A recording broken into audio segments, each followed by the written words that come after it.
Саламатсыздар ма балалар? Отырыңыздар. Бүгінгі сабағымызды бастаймыз.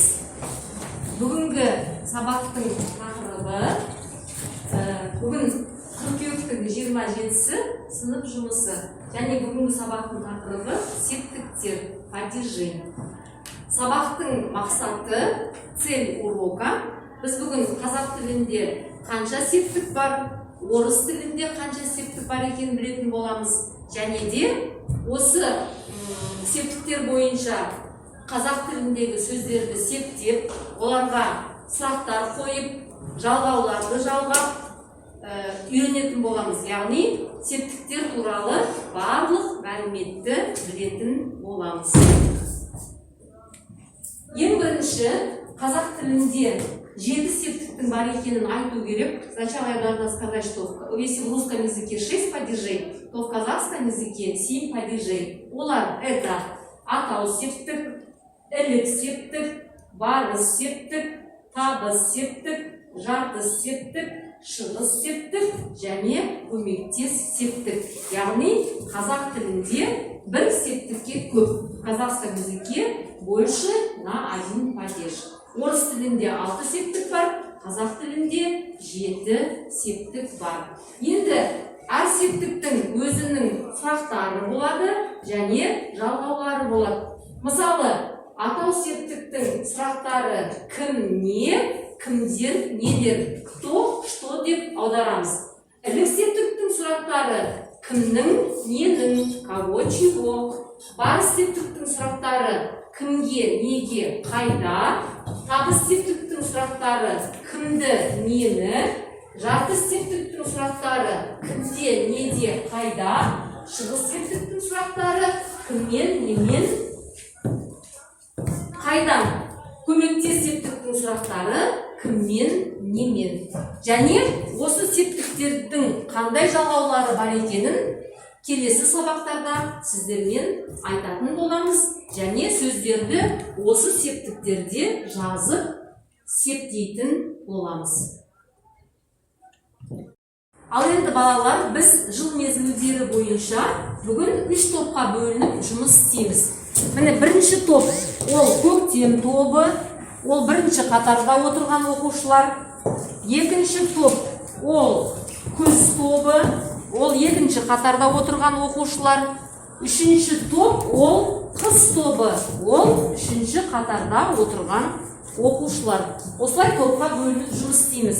Енді балдар, күзде өте көп гүлдер гүлдейді екен, мысалға, мынандай әдемі раушан гүлдері гүлдеп тұр қазір бізде. То есть осенью цветут вот такие красивые цветы, такие розы красивые. Енді Райхон, сұрақ қойыңыз, атау септікте осы гүл деген сөзге қандай сұрақ қояды екенбіз? Гүл не, цветок что? Правильно она сказала? Дұрыс айтты ма? Иә. Енді атау септікте жалғаулар бар ма? Сөздерге жалғау жалғаймыз ба? Жоқ, иә, сөздерге жалғау жалғамаймыз. Яғни атау септікте гүл не, гүл деп септейді екенбіз. Отыра қой. Ары қарай аяғын тұра қойыңыз. Енді мынау гүлдің аты раушан гүл екен. Атау септікте қандай болады? Қандай сұрақ қоямыз және қандай жалғау жалғаймыз атау септікте? Атау септік раушан. Қандай сұрақ қоямыз? Не? Жалғау жалғаймыз ба, жалғамаймыз ба? Жоқ, өйткені атау септікте жалғау жоқ. Отыра қойыңыз. Енді келесі сахабат тұра қойыңыз. Міне әдемі көбелек. Жазда, күзде осындай әдемі көбелектер ұшып жүреді екен. Сахабат, атау септікте көбелек деген сөзге қандай сұрақ қоямыз? Не деген сұрақ қоямыз? Дұрыс, ал орыс тілі болса ше, қандай сұрақ қоямыз? В русском языке кто? Жалғау жалғаймыз ба, жалғамаймыз ба атау септікте бұл сөзге? Жалғау жалғамаймыз, өйткені атау септікте жалғау жоқ екен, жалғаулар жоқ екен. Және көмектес септіктің сұрақтары кіммен, немен. Енді біз септіктермен таныстық, септіктердің сұрақтарын атадық. Енді мынау гүл деген сөзді осы септіктерде септеп көрейік. Атау септік гүл,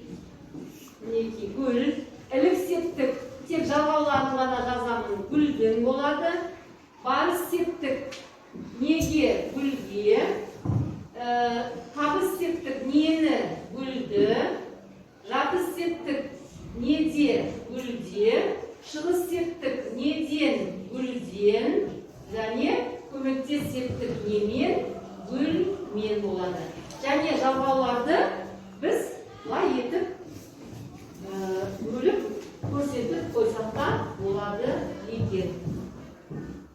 Мінекей. Ал енді Айзана, орныңыздан тұра қойыңыз. Бірге айтайық.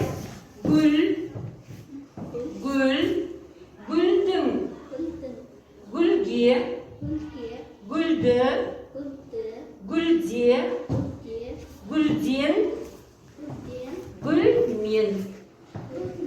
Отыра қойыңыз, рахмет. Енді балалар, біз сабақтың соңына да келіп жеттік. Бүгін біз сіздерге қазақ тілінде қанша септік бар екенінен таныстық, және орыс тілінде қанша септік бар екенін айттық. Сөзді септеп көрсеттік, үйлендік, сөздерді қалай септеу керек екенін, және ендігі сабақта біз осы септіктердің жалғауларымен танысатын боламыз. Енді бүгінгі сабақтың қорытындысы бойынша бірінші қатар тұрыңыздаршы. Бірінші бізде көктем тобы болды. Көктем тобы 15 балл алдыңыздар, яғни ол 5 деген баға. Келесі, отырыңыздар, рахмет сіздерге. Келесі екінші топ, ол күз тобы. Тұра қойыңыздар. Күз тобы 13 балл алдыңыздар. Бүгінгі сабақтың қорытындысы бойынша сіздерге 4 деген баға берілді. Мінекей 4 деген баға алдыңыздар. Отыра қойыңыздар, рахмет. Және үшінші топ, қыз тобы. Сіздер бүгін сабақтың қорытындысы бойынша 11 балл алдыңыздар. Сіздерге қанағаттанарлық деген баға. Өйткені әр топ өзінің қалай жауап бергеніне қарай біз осылай балл қойылды сіздерге, осылай баға бердік. Ал балалар, қазір бізде әлемдік карантин, яғни пандемия кезі деп айтамыз. Осы карантинге байланысты маскаларыңызды киіңіздер, қаламдарыңызды қойыңыздар, тыныс алу жаттығуын жасайық. 1, 2, 3, терең демаламыз. 1, 2, 3. 1, 2, 3. 1, 2, 3. Ал енді қолымызды түсірейік. Орнымыздан тұрамыз. Айтпаймыз, мен айтам. Қолды белге қоямыз. Басты оңға бұрамыз, басты солға бұрамыз. Осымен балалар, бүгінгі сабағымыз аяқталды. Үй тапсырмасы. Үйде осы қазақ тіліндегі 7 септіктің қалай аталатынын жаттап, және де олардың сұрақтарын жаттап келесіздер. Осымен қазақ тілі сабағы аяқталды. Сау болыңыздар.